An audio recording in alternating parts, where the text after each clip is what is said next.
What's up, guys? Welcome to the channel. This is the Electric Rider, and today we're on the Falcon Pro from 79 Bikes.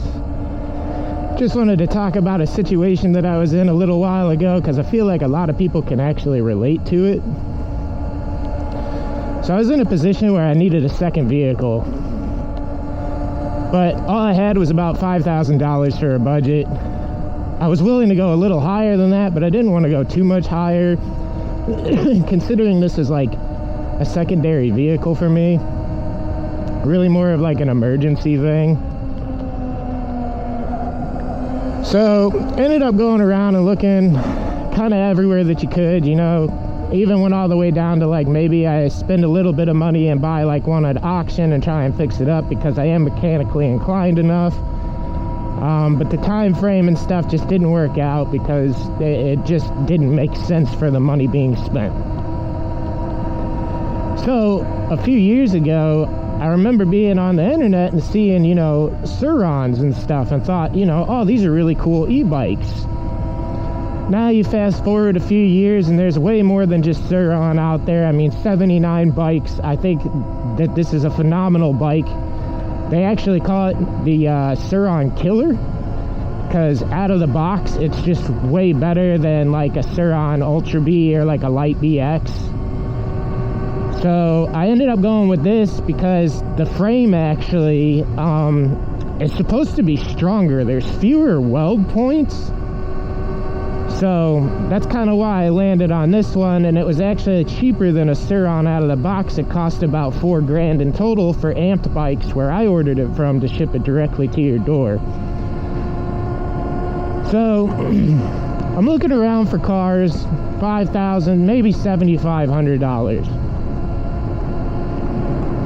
And everything that I'm looking at is clapped out, gentlemen. It really is. It's just, you can't find anything that you're like, it has under 100,000 miles, is in good condition. I mean, I live in the Midwest in the Rust Belt, so if you don't know about that, bless you.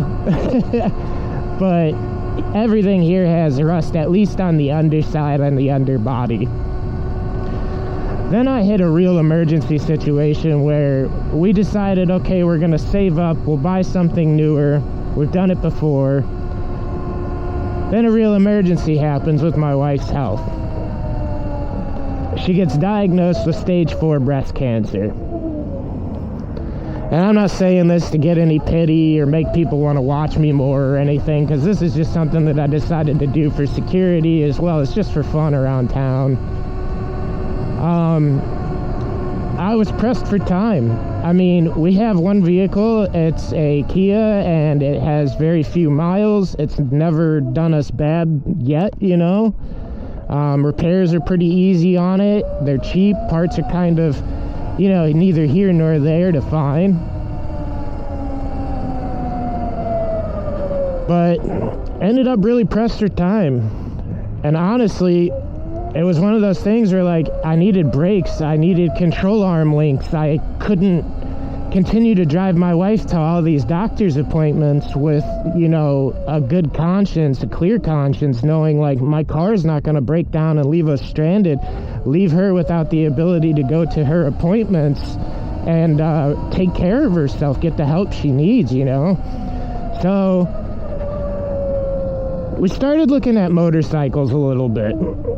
The problem with a motorcycle for me wasn't so much that, you know, I have to go get a license and all this other stuff. It was more the practicality of things. I would, like, you know, I don't know if you know things about people going through chemo, but they don't feel good. It's not, if I rode my bike, right? So what I would have to do is, if I bought a motorcycle, an actual motorcycle, I would have to drive my wife and my son all the way to the mechanic place. Like, they would have to drive themselves in my car. I would have to take the motorcycle with them, drop it off at the mechanic shop, get in the car with my wife and son, drive them all the way back home, which I live in a very rural area. So, you know, that's like 30-mile round trip just to drop them off. and come back. So you're looking at 60 miles put on the car to get like an oil change done, right? So I was like, I can't justify it.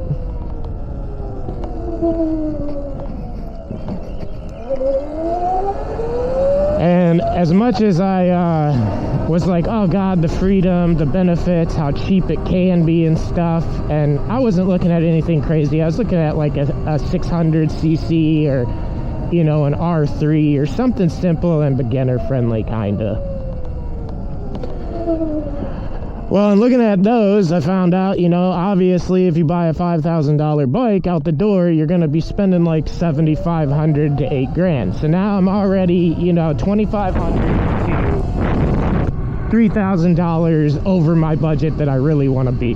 Like, I was comfortable spending more, and that's okay, but, you know, being over the budget, then I got to schedule to, because you want to go take the motorcycle safety program, especially in my state in Illinois, because they'll waive the driving test and all that stuff, right? and you learn some basic stuff. Like for a guy like me who hadn't really been on a motorcycle,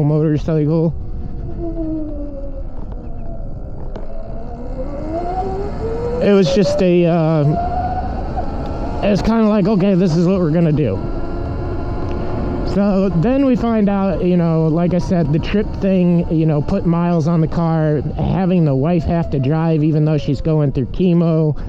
It's just, it was way too much at the time to really be like, that's justifiable. So then we start going, okay, we have bike paths all over. People ride bikes here. God, some of these people, they're like pro athletes, I swear. I don't know how they do it. I can't do that. I have health issues. I have spinal issues, and spondylosis and retrolisthesis. They're two separate issues, but, you know, they're pretty crazy ones. Like the spondylosis, not too bad. The retrolisthesis really fucks people up, though. Excuse my language, but that's just the best way that I've ever thought to put it. So I was like, I can't ride a normal bike for 15 miles. Like, that's kind of out of the question too, unfortunately. And that being said, we were like, well, you know, I could pedal for a little while, and then what about if you get an electric bike with pedals? Okay, so I'm like, wow, this is actually a great idea. I grabbed some pedals and an electric bike, and we'll get going. We'll have no problems, right? Watch these people, sometimes they don't pay attention. But yeah, get an electric bike with pedals. You see a lot of people out here with them. You know, you see the kids on the scooters out here and stuff. I just couldn't do a scooter because I was like, man, you got to stand up for that whole trip. Plus, in order to have one that will actually handle the terrain, you'd have to spend close to a Sur-Ron price, honestly. That's what I kind of saw. So range reliability came into question really, really fast on those. Like buying a pedal bike and being like, okay, it says it has 80 miles of range, it goes 28 miles an hour, but like, is it really worth it to buy something like that? And they all look sort of goofy. Like, I started looking at the ones that were like more mountain bike electric, and I thought those were super cool. Excuse me. Start looking at the prices of those, and wow, some of those, they're like car prices. It's nuts. Apologize for the wind noise here. Let's go ahead and switch it into sport real quick for you. Let's get a top rip here. They claim 55-ish.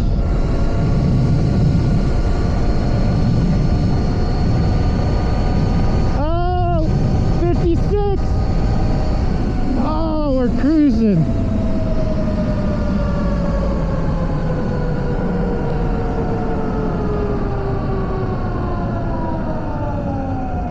Alright, so anyways, this thing is so much fun, man. So yeah, anyways, it was like, pedal bikes. They just, you know, they all look kind of goofy for the lower price and stuff. They don't look that, like, capable, I guess you could put it out here. Because I have trails by me to go all throughout my county. And the problem is that they're kind of like forest preserve trails. So they're not like super maintained. I mean, they are, but like they have dugouts, ruts, things like that. But like, even whenever I go on it and see normal bicyclists riding it, they're not going very fast.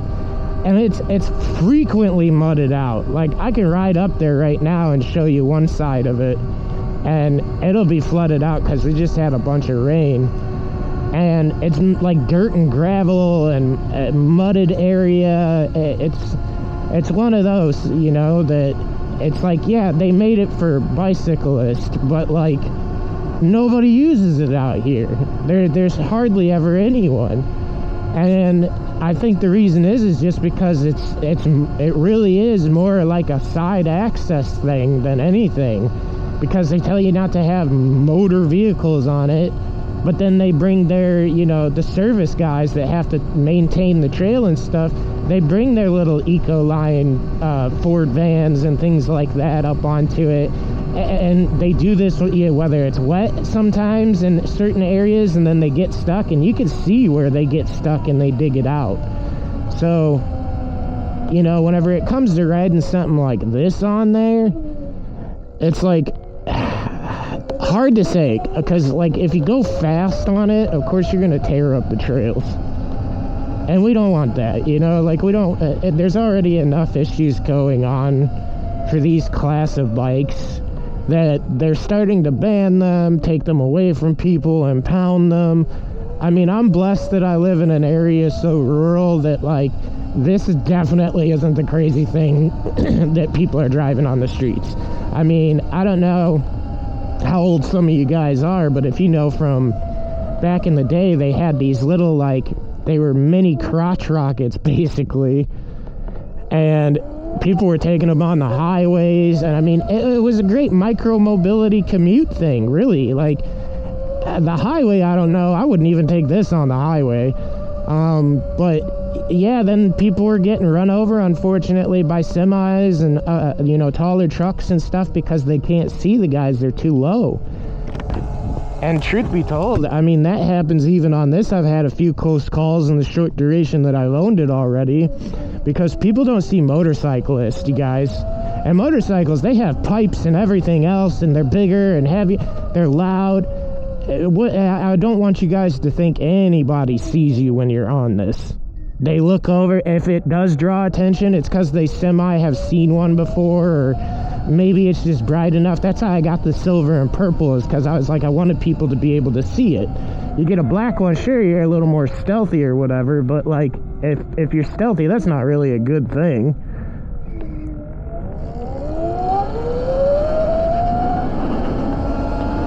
See, so everybody, as long as you're respectful, everybody waves, they nod at you. Kids love this thing, of course.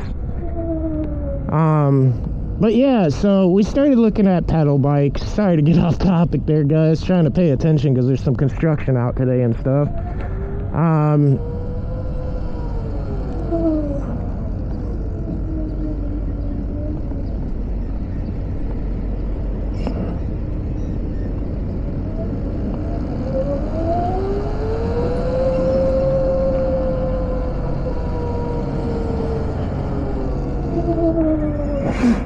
Alright, give me a second here, guys, to get across this.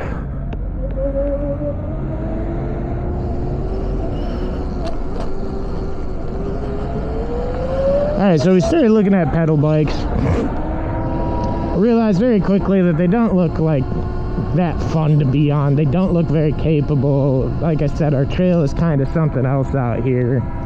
As you can see from riding, potentially, like, there's a lot of divots in our road. I mean, we're a really small town. We don't have a ton of money out here and stuff like that, like the cities and things. So I think that kind of plays a part. But I just decided, you know, like, if I'm going to buy something like this, I want it to be capable. I want it to be durable. I wanted to be able to get me out of trouble. That was a big one. Like, because people don't pay attention out here. People are crazy nowadays. You get some road ragers and stuff. I mean, you want to be able to get away from those kinds of people and get out of trouble so you don't get hurt or something, because it's very easy. I mean, guys, you're like, I want you to understand all the accidents going on with these things. You guys are a fly on a windshield. Like, you really are.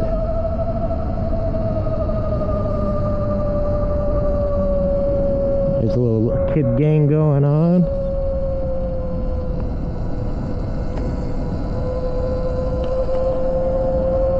We have a lot of this kind of stuff. Like, our town is very sports active. So yeah, we were looking at it, and it really became like, I don't have a choice to wait to see how things play out with these laws and everything. Because of my wife's health, like I said. And due to that,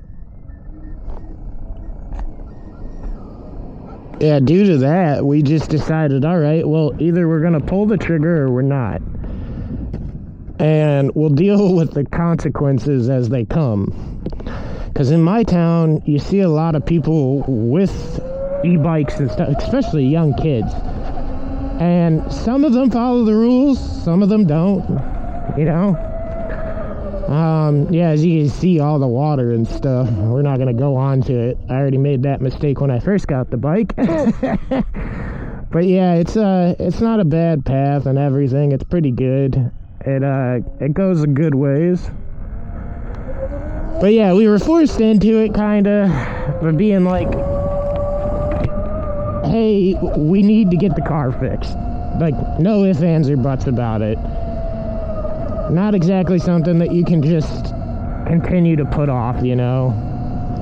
See, like that. People see this thing and they think normal bicycles, so they pull out as if you were a normal bike and they had that kind of time. But they don't. Like, that person doesn't realize I'm going 25, you know? Anyways. Yeah, we were forced into it, kind of. It was one of those, like, no ifs, ands, or buts about it. Gotta get the car fixed. Obviously, your brakes give out or control arms, things like that. Like, you're gonna be in big trouble. So, started looking around. Alright, want an Alta Sigma. Because, you know, I saw Sir video where he talks about it being the Hellcat of e-bikes. I still think it's a phenomenal bike. I was trying to finance it so that I could pay it off faster and raise my credit, if that makes sense. So I couldn't get the Sigma, unfortunately, from anybody that had a type of loan that would take me or whatever. Not because I have bad credit or anything, but like I said, I'm disabled, so, you know, they don't want to take on that kind of liability with some people. Just fine. Went to Amped Bikes. Amped Bikes has a few other, you know, brands like E-Ride. I think they have a Talaria, and then they have the Falcon Pro. And the Falcon Pro was like, I think $3,700, and then, you know, shipping was free, but plus tax, it comes out to like $4,000. Okay, cool. So, end up doing that, right? Trying to apply for it. Lo and behold, they take me. Fucking awesome. And we order it. And like I said, we were just willing to, it was like, okay, this might be just a one-time trip. Because, like I said, there's lots of people in my town that have these things.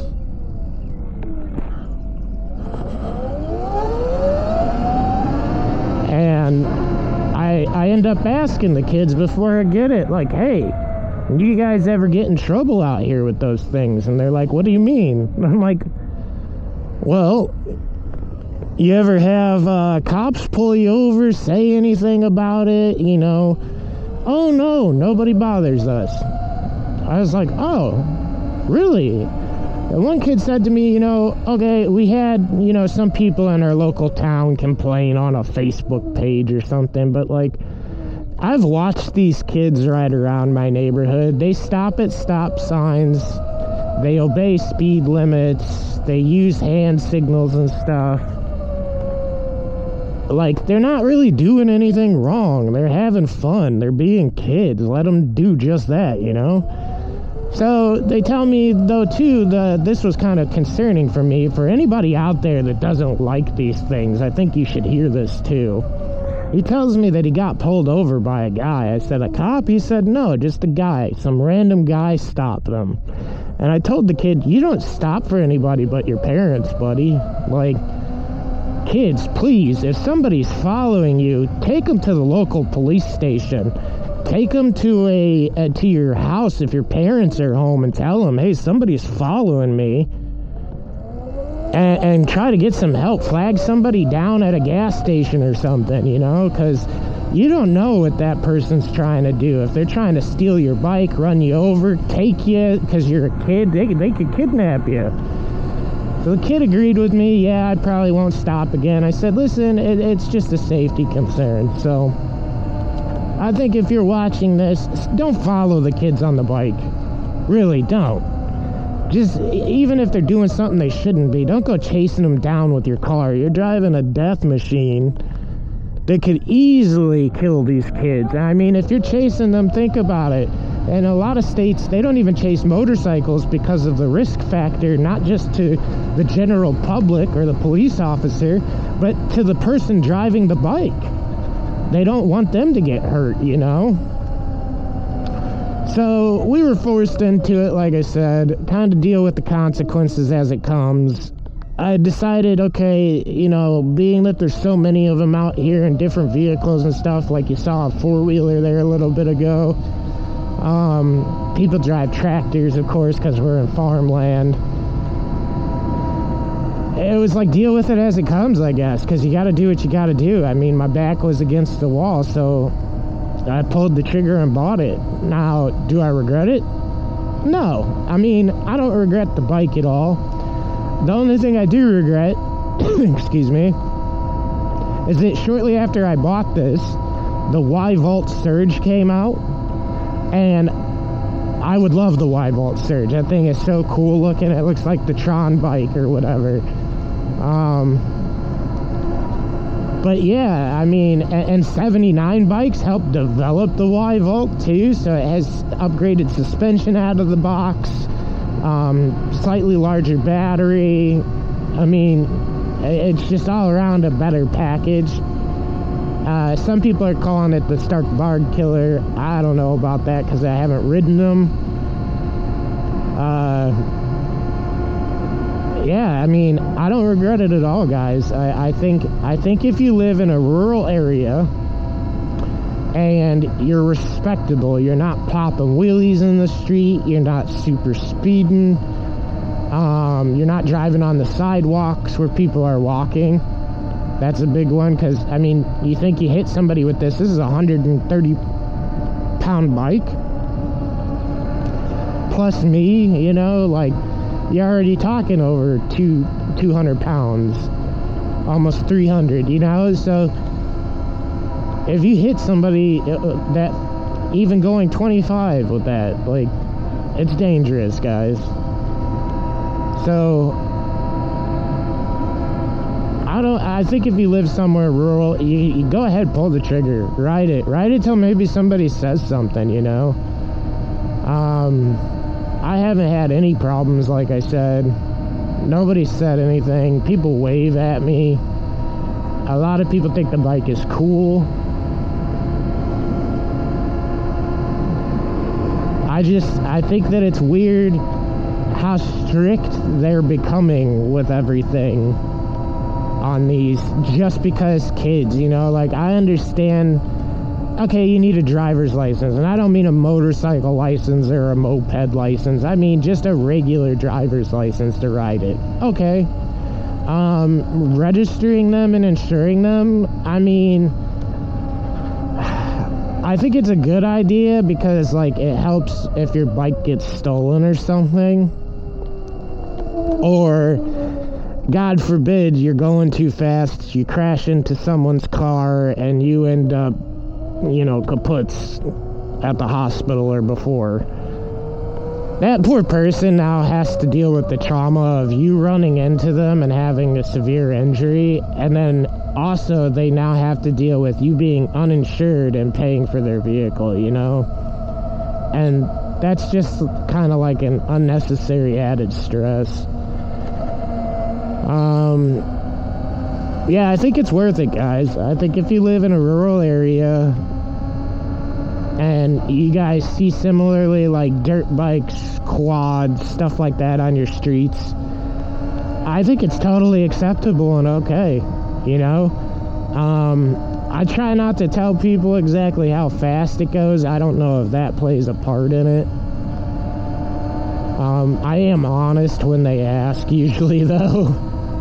Which I don't know if that's stupid on my part or not. Big ol' alibi. But yeah, I mean, as you see, it's a small town. It's really quiet. Nobody bothers other people, really. There's not much crime. I mean, we handle our own out here, and like I said, it's farm country, so having something like this, you know, what they call an e-moto, like, it's kind of fun and cool, and it fits the demographic or the area, you know? So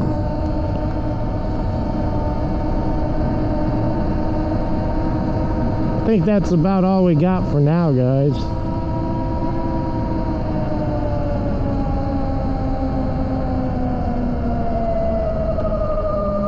Uh-oh, somebody fell. But see, then you get kids popping wheelies like this that could like barely even do it. And he's on the main road. Not given there's no cars over here or anything, but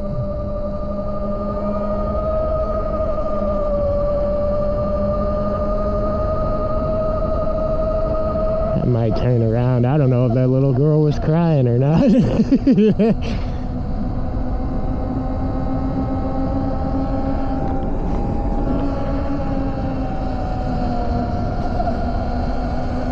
Let's go ahead and we'll check on her. I'm a parent, so I should, right, guys?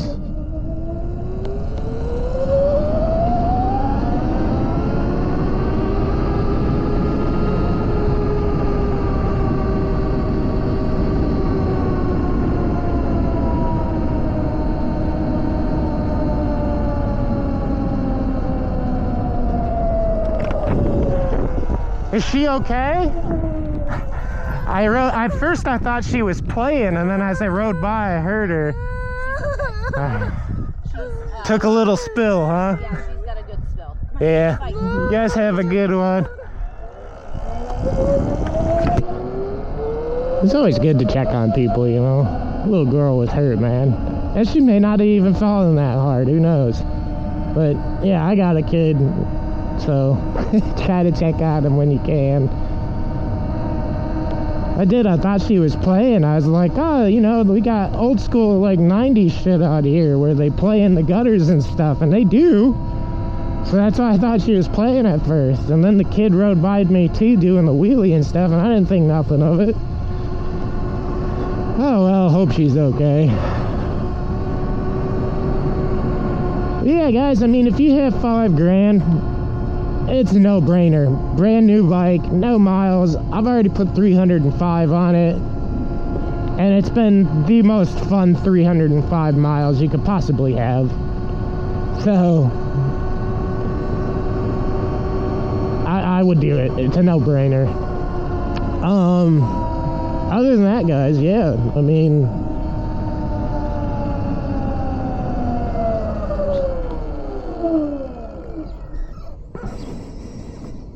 we always let cars go before us. Always.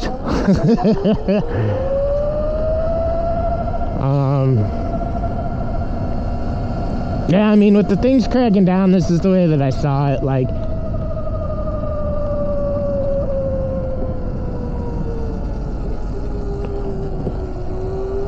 you could either buy it and enjoy it until they start cracking down more, or you can not do it and, you know, not have it. Now, I mean, if you have places where you're able to go ride, like, motocross legally, then yeah, go ahead, please. Go do that, buy one. These things are so much fun. It says, so it's about 75 miles of range, below 15 miles an hour. In sport, full tuned and unlocked, because this bike, that's another great thing, is it has an app that allows you to tune everything inside of it. Fully unlocked and tuned, yeah, it's about 25 miles, I want to say. And I mean, 25 miles, I've never ridden motocross or anything, so I'm not sure if that's, like, super great. But the batteries are swappable, super easy. Chai battery upgrades work. Sur-On parts, E-Ride parts, Talaria. A lot of those are interchangeable. Like, you can put Sur-On handlebars, pegs.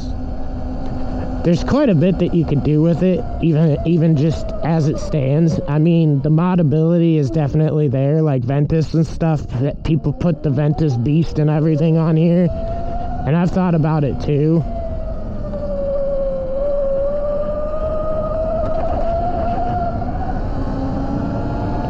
But, you know, whenever it came down to the cost for me, you know, my son, I want to get him like a 2TO Arc or something. And when my wife does get better, she's already said that she would definitely be interested in one. So kind of became like, okay, if I upgrade it, I got to do the battery, the motor, the controller, right? That's like $3 to $5 grand. At that point, I might as well just buy the Surge or the Sigma, or like an upgrade, we'll say, from this in power. And I definitely want to do that. And she said that sounds like a good idea too. So that's kind of where we're at right now. And it's not that I don't love the bike at all. It's just that it was easier, and this is what I think gets people in trouble. It was easier to ride than expected. Like, the most I'd ever done is sat on a crashed motorcycle that I was fixing up, got it to running, and then sold it, you know? So I thought getting on this is going to be very much like a motorcycle, and it's not. It's so much more like just an extreme mountain bike. It's like if you took the most beefed up mountain bike on the market and times it by 10.